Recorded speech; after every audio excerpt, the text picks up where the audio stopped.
Good morning students. एक बार पुनः मैं आपका department of botany Shri Govind Guru government college Banswara से स्वागत करता हूं इस वीडियो लेक्चर में। बच्चों, हमने अपनी पिछली क्लासेस में यूनिट फर्स्ट के कई टॉपिक्स को स्टडी किया। शैवालों के सामान्य लक्षण, जनरल कैरेक्टरिस्टिक्स ऑफ एल्गी हो, चाहे अपने क्लासिफिकेशन के बेसिस हो, रिजर्व फूड मटेरियल की बात हो, पिगमेंटेशन की बात हो, थैलस ऑर्गेनाइजेशन की बात हो, तो हमने कुछ इन टॉपिक्स के ऊपर चर्चा की। लेकिन आज एक और टॉपिक यूनिट फर्स्ट का हम यहां डिस्कस करने जा रहे हैं और उसका नाम है electron microscopic structure of cyanophycean cell, यानी कि साइनोफाइशियन कोशिका की इलेक्ट्रॉन सूक्ष्मदर्शी संरचना। तो सबसे पहले, जैसा कि आपको इस पहली स्लाइड में प्रदर्शित किया गया है, इसको आप अच्छे से देख ले बच्चों। आप सभी जानते हैं कि जो साइनोफाइशी के जो मेंबर्स होते हैं वे सभी प्रोकैरियोटिक नेचर के होते हैं, अर्थात उनमें प्रोकैरियोट्स के समस्त लक्षण पाए जाते हैं। और प्रोकैरियोट होने की वजह से समस्त लक्षणों में अगर अपन किन लक्षणों को इंक्लूड करें, अगर उसकी चर्चा करें, तो केंद्रक नहीं होता, कोशिकांग नहीं होते, और जो सेल वॉल है, कोशिका भित्ति है, वो पेप्टिडोग्लाइकन्स की बनी होती है। तो जैसा कि पहली स्लाइड में यहां प्रदर्शित है, ये प्रोकैरियोटिक है, इनका व्यास बहुत कम होता है और बाहरी आवरण के रूप में इनमें एनवेलप पाए जाते हैं जो झिल्ली से ढके प्रोटोप्लास्ट को घेर लेते हैं। यहां बच्चों में चाहूंगा आप ध्यान से इस डायग्राम को समझ लें। ये एक प्रारूपिक प्रोकैरियोटिक कोशिका है, टिपिकल साइनोफाइशियन सेल है, जिसके सबसे बाहर ये जो आप देख रहे हैं एनवेलप के रूप में, ये दिस इज म्यूसिलेजिनस शीथ, ये श्लेष्मा का आवरण है जो कि सबसे बाहर एनवेलप बनाता है। उसके ठीक नीचे ये वाला जो लेयर देख रहे हैं आप, दिस इज सेल वॉल, और ये आपकी कोशिका भित्ति जो है इसका सेकेंड लेयर बनाती है। उसके ठीक नीचे आप यहां देखेंगे ये यहां पर ऐसे, जो कि कोशिका के अंदर तरफ भी जा रही है, और वो होती है आपकी प्लाज्मा झिल्ली, प्लाज्मा मेम्ब्रेन। ये यहां पर थोड़ा नाम उसका हट गया है, उसको प्लाज्मा मेम्ब्रेन कहते हैं। तो हम बाहर से अंदर की तरफ देखें तो आवरण में सबसे बाहर श्लेष्मा का आवरण होगा, उसके बाद कोशिका भित्ति होगी और उसके नीचे कोशिका झिल्ली होगी, और ये जो पूरा का पूरा ये अंदर का जो भाग है ये आपका साइटोप्लाज्म कहलाता है। और साइटोप्लाज्म के अंदर आप देख रहे हैं इंपॉर्टेंट चीजें, ये जो लंबी लंबी जो ट्यूबुलर स्ट्रक्चर्स, नलिकाकार जो संरचनाएं दिखाई दे रही हैं, ये सभी की सभी फोटोसिंथेटिक लैमेली होती हैं, प्रकाश संश्लेषी पटलिकाएं जिनको कहते हैं। और सच्चाई ये है कि ये ऐसे स्वपोषी जीव हैं, ऐसे स्वपोषी पौधे हैं जो कि खुद खाना बनाते हैं, लेकिन इनके पास हरित लवक नहीं पाया जाता, और हरित लवक के स्थान पर इनके पास इस तरह की प्रकाश संश्लेषी लैमेली पाई जाती हैं। और ये कोशिका द्रव्य के अंदर ही आप देख रहे हैं कि इनके पास राइबोसोम भी होंगे। इन सब की डिटेल हम आगे की और जो स्लाइड्स है उसमें देखेंगे। लेकिन एक और इंपॉर्टेंट जो स्ट्रक्चर जो यहाँ डायग्राम में दिख रही है वो है कि ये जो झिल्ली, ये जो प्लाज्मा झिल्ली है, वो अंदर की तरफ फोल्ड होकर के और विशेष रचनाओं का निर्माण करती है, जिनको हम मीसोजोम्स कहते हैं। तो ये बेसिकली आज का हमारा टॉपिक है, एक साइनोफाइशियन कोशिका की इलेक्ट्रॉन सूक्ष्मदर्शी या अल्ट्रा स्ट्रक्चर की जो स्ट्रक्चर है उसको हम आज स्टडी करेंगे। हम वन बाय वन एक एक चीजें लेते जाते हैं बच्चों। टेक्स्ट मैटर की दृष्टि से इंपॉर्टेंट है। सबसे पहले आता है आवरण, और आवरण में जैसा कि अभी अपन वहां चित्र में देख भी रहे थे, सबसे बाहर इनके पास श्लेष्मा आच्छद या म्यूसिलेजिनस शीथ पाई जाती है। इस डायग्राम में आप देख लें बच्चों, ये वाला जो दो जो जो जो यहाँ पर पट्टियां दिख रही हैं, ये मेम्ब्रेन है, और करीबन 70 से 80 माइक्रॉन्स की, यानी 7 से 8 नैनोमीटर की। और ये वाले जो लेयर्स देख रहे हैं आप, ये सेल वॉल है, और ये जो है ये दिस इज शीथ, ये आपका म्यूसिलेजिनस शीथ या श्लेष्मा आवरण, करीबन 30 नैनोमीटर के आसपास इसकी मोटाई होती है। और जैसा कि यहाँ पर आप देख पा रहे हैं, तमाम प्रकार के साइनो फाइशियन कोशिका या साइनोबैक्टीरियल जो सेल्स होती हैं उनके चारों तरफ जो एक आवरण पाया जाता है, हम कह सकते हैं कि रक्षात्मक आवरण, ये बहुत बड़ी प्रॉपर्टी है उनकी, वो है म्यूसिलेजिनस शीथ या श्लेष्मा का आवरण। और ये इसकी जो मोटाई है, इसका जो पिगमेंटेशन है, कलर है, इसकी कंसिस्टेंसी है या इसकी जो प्रकृति है, वो बहुत ही जो प्राकृतिक एनवायरमेंटल फैक्टर्स हैं, वातावरणीय कारक हैं, उसके ऊपर बहुत कुछ डिपेंड करती है। यदि अधिक शुष्कता और गर्मी वाला एनवायरनमेंट होगा तो कुछ और कलर होगा इसका, और यदि कुछ और वातावरण की परिस्थितियां होंगी तो उसमें ये भिन्नता प्रदर्शित करता है। याद रहे हम श्लेष्मा शीथ यानी म्यूसिलेजिनस शीथ की बात कर रहे हैं। अब आता है नेक्स्ट लेयर जो कि आप यहाँ चित्र में देख भी पा रहे हैं, तो वो है आपका सेल वॉल। तो बच्चों, जहां तक सेल वॉल की बात है, सबसे इंपॉर्टेंट बात है कि ये इस शीथ और प्लाज्मा झिल्ली के बीच में पाए जाने वाला स्तर है, और ये सामान्य रूप से जो प्रोकैरियोटिक कोशिकाओं की सेल वॉल में पाए जाने वाला रसायन है पेप्टिडोग्लाइकन, उसी से निर्मित होती है। यहां मैं इंपॉर्टेंट बात आपको ध्यान दिलाना चाहूंगा कि साइनोफाइशियन कोशिका की जो सेल वॉल है, it is again made up of peptidoglycan, peptidoglycan से बनी होती है। अब आ जाइए इसकी अल्ट्रा स्ट्रक्चर देखें हम, परासंरचना देखें हम, तो आप जैसा कि यहां देख रहे हैं L1, L2, L3, L4, यानी कि ये स्वयं 4 लेयर्स यानी 4 परतों में विभक्त है। अंदर से बाहर देखें हम तो जो सबसे पहली परत है वो L1 है, उसके बाद सेकंड परत L2 है, थर्ड परत L3 है, और चौथी परत आप देख पा रहे हैं L4। जो पहली अंदर जो कि पहली वाली जो परत है वो प्लाज्मा झिल्ली के निकट स्थित होती है। पहली और दूसरी मिलाकर के लगभग 12 नैनोमीटर मोटाई की होती है, जबकि तीसरी और चौथी जो परतें हैं सेल वॉल की वो लगभग 16 नैनोमीटर की मोटाई की होती है। इस प्रकार से जो कोशिका भित्ति है वो आपकी करीबन 30 नैनोमीटर के आसपास मोटाई वाली होती है, और जैसा कि आप यहाँ चित्र में देख पा रहे हैं। यदि आपको ध्यान हो तो ये वाला जो चित्र हमने पिछली वाली स्लाइड में दिखाया था, ये श्लेष्मा के नीचे वाली ये जो कोशिका भित्ति आप देख पा रहे हैं, हम उसकी मोटाई की और उसके अलग अलग स्तरों की बात कर रहे हैं। तो ये 4 परतों में विभक्त होती है, और बहुत ही इंपॉर्टेंट बात है कि पेप्टिडोग्लाइकन के अतिरिक्त इनकी कोशिका भित्ति के अंदर एक और बहुत ही इंपॉर्टेंट रसायन पाया जाता है जिसको हम डाइमिनोपिमेलिक अम्ल कहते हैं। यानी अगर आप नट शेल में बात करेंगे तो साइनोफाइशियन कोशिका की कोशिका भित्ति के अंदर 2 रसायन बहुत इंपॉर्टेंट हो गए, एक तो पेप्टिडोग्लाइकन और दूसरा हो गया आपका डाइअमीनोपिमेलिक एसिड। अब आता है नेक्स्ट, आप जैसा चित्र में देख पा रहे थे, प्लाज्मा मेम्ब्रेन। तो जैसा कि आप चित्र में देख रहे थे, ये बाहर से अंदर की ओर तीसरा स्तर है, और इसकी मोटाई जो है वो लगभग 70 से 80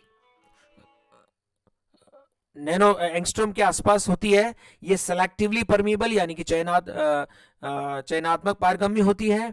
इसके अंदर स्टीरोल्स का अभाव होता है, जैसे कि कोलेस्ट्रॉल वगैरह नहीं पाए जाते, और इसके अंदर जो प्रोटीन और फॉस्फोलिपिड का अनुपात है वो बहुत ज्यादा होता है, लगभग 2:1, यानी 2 भाग प्रोटीन तो 1 भाग फॉस्फोलिपिड, अर्थात इस झिल्ली के अंदर प्रोटीन की मात्रा अधिक पाई जाती है, और इस लक्षण में ये अन्य प्रोकैरियोट्स के से समानता भी प्रदर्शित करते हैं।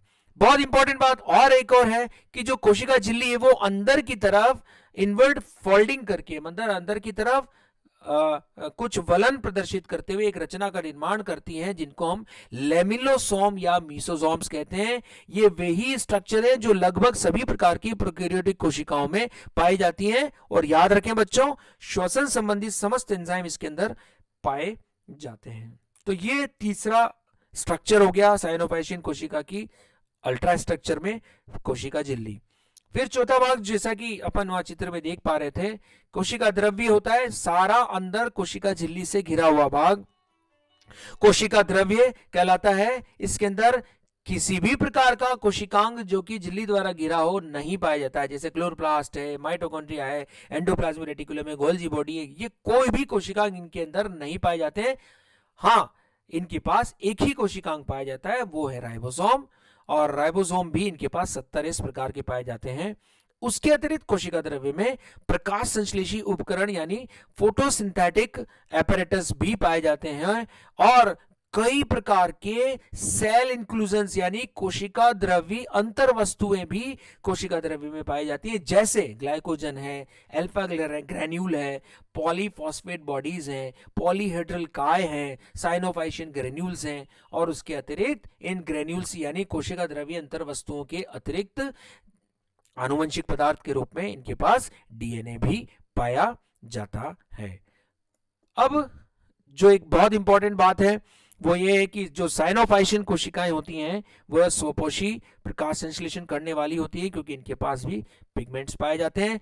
लेकिन याद रखें बच्चों, इनके पास जो पिगमेंट्स रखने के लिए हरित लवक या लवक नामक रचनाएं प्लास्टिड्स जो है वो इनके पास पूर्णतः अनुपस्थित होते हैं। इनके पास कोई फोटोसिंथेटिक सेल ऑर्गेनेल जैसे क्लोरोप्लास्ट है वो नहीं पाए जाते, जो कि यूकेरियोटिक कोशिकाओं में सामान्य रूप से पाए जाते हैं।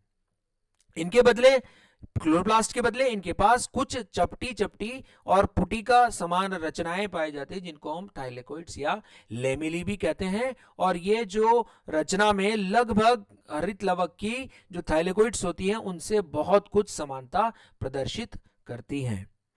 जहां तक हम जो पिगमेंट्स की बात करते हैं जो कि इन लैमेली या पटलिकाओं में पाए जाते हैं, तो प्रिंसिपल पिगमेंट इनके पास याद रखें क्लोरोफिल ए ही होता है, यानी प्रमुख रूप से इनके पास वर्णक के नाम पर क्लोरोफिल ए पाया जाता है। यद्यपि इनके पास बीटा कैरोटीन और कुछ दूसरे सहायक वर्णक भी पाए जाते हैं। यहां बच्चों याद रखने की बात है, सहायक वर्णक जो होते हैं बहुत इंपॉर्टेंट हैं। कौन कौन से सहायक वर्णक होते हैं इनके पास? जैसे पीसी यानी फाइकोसाइनिन, जैसे एपी यानी एलोफाइकोसाइनिन, जैसे एपीबी यानी एलोफाइकोसाइनिन बी, इसी तरह से फाइकोइरिथ्रिन। तो आप ये जो देख रहे हैं फाइकोसाइनिन, एलोफाइकोसाइनिन बी और फाइकोइरिथ्रिन, ये सारे प्रकार के एसेसरी पिगमेंट सहायक वर्णक कहलाते हैं और इन सबको मिलाकर के हम फाइकोबिली प्रोटीन्स भी कहते हैं। याद रखें बच्चों, और याद रखें कि ये फाइकोबिली प्रोटीन्स की उपस्थिति के आधार पर साइनोफाइशियन कोशिकाएं लाल शैवालों से बहुत कुछ समानता प्रदर्शित करते हैं। They resemble with the red algae in this character. अब आगे की बात देखते हैं हम कि इस एसेसरी पिगमेंट से उनको क्या फायदा होता है। याद रखें, इन एसेसरी पिगमेंट की वजह से, इन सहायक वर्णकों की वजह से जो कि पीसी, एपी, एपीबी और फाइकोइरिथ्रिन है, ये तीनों चारों प्रकार के जो सहायक प्रोटीन है, इनके कारण ये लोअर वेवलेंथ है सनलाइट की, उसको भी एब्जॉर्ब करने में सक्षम हो जाते हैं। यदि मैं आपको हिंदी में बताने की चेष्टा करूं तो याद रखें, ये सहायक वर्णकों की उपस्थिति के कारण ये साइनोफाइशियन कोशिकाएं निम्न तरंगदैर्ध्य यानी निचली तरंगदैर्ध्य, निचले वेवलेंथ की जो प्रकाश ऊर्जा है उसको भी अवशोषित करने में सक्षम हो जाते हैं, जबकि उन प्रकाश ऊर्जा को क्लोरोफिल ए अवशोषित नहीं कर पाता है।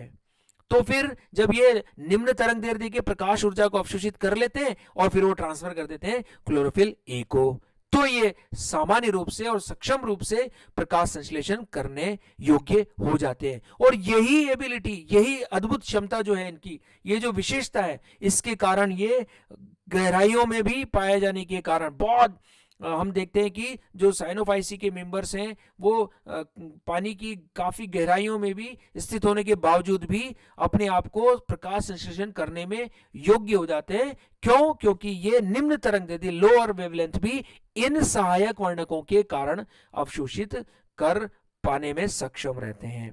आइए इसको हम एक चित्र के माध्यम से समझते हैं। जैसा आप यहाँ पर चित्र में देख रहे हैं, करीबन जो उच्च वेवलेंथ है 660 नैनोमीटर की, उसको आपका क्लोरोफिल ए यहां तक एब्जॉर्ब कर सकता है, 660 नैनोमीटर तक।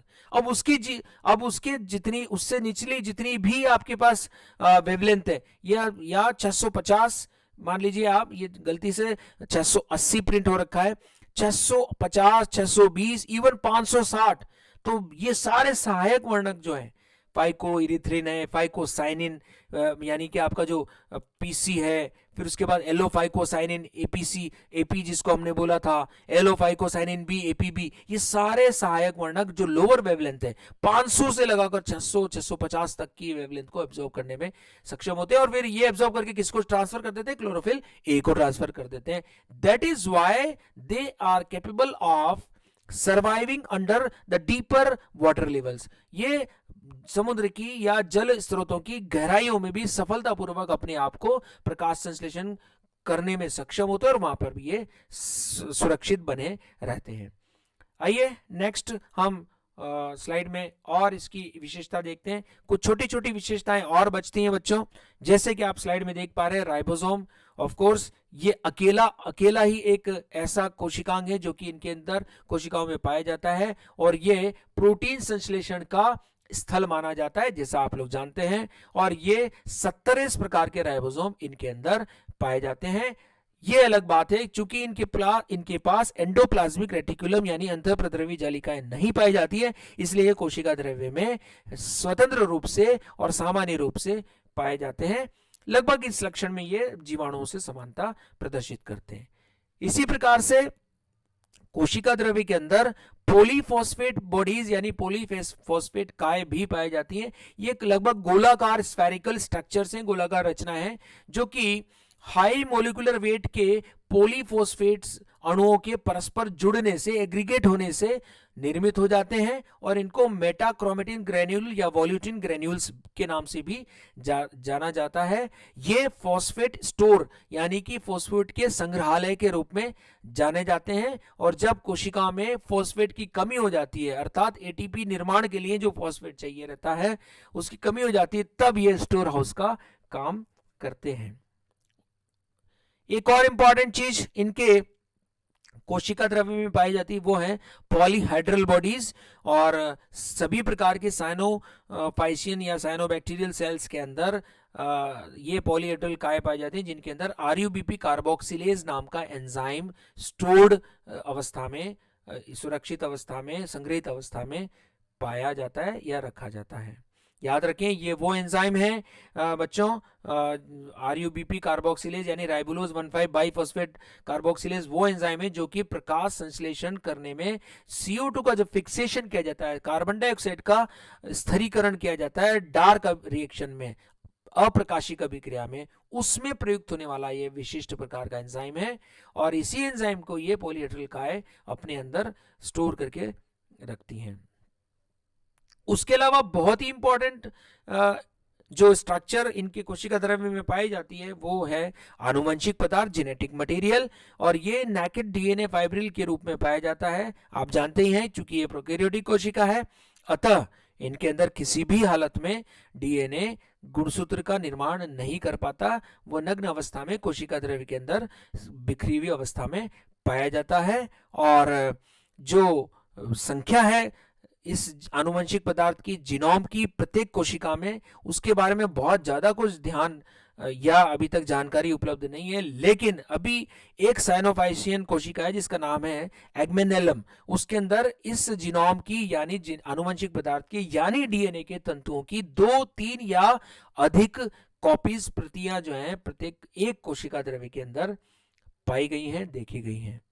जहां तक इनके मॉलिक्यूलर वेट यानी अणुभार का सवाल है तो बच्चों याद रखें वो 2.7 से 7.5 इंटू 10⁹ डाल्टन्स की कैटेगरी का होता है।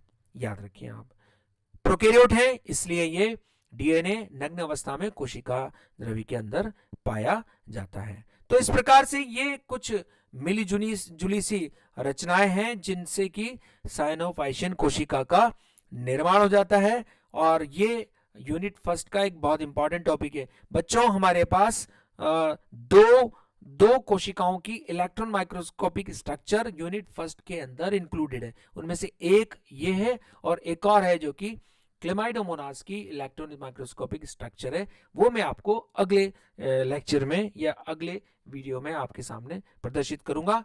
आशा है आपको ये समझ में आया होगा। बच्चों जैसा मैं हमेशा हर लेक्चर में रिक्वेस्ट करता हूं, आप इस वीडियो लेक्चर को पूरा देखें, सभी साथियों को बोले पूरा देखें। यदि फिर भी कोई डाउट लगता है तो आप ग्रुप के अंदर वो क्वेरी या डाउट डाल सकते हैं प्रश्न के रूप में। हम प्रयास करेंगे आपका उस प्रश्न का उत्तर देने का। होप कि ये वीडियो लेक्चर आपके लिए उपयोगी साबित होगा। Thank you so much.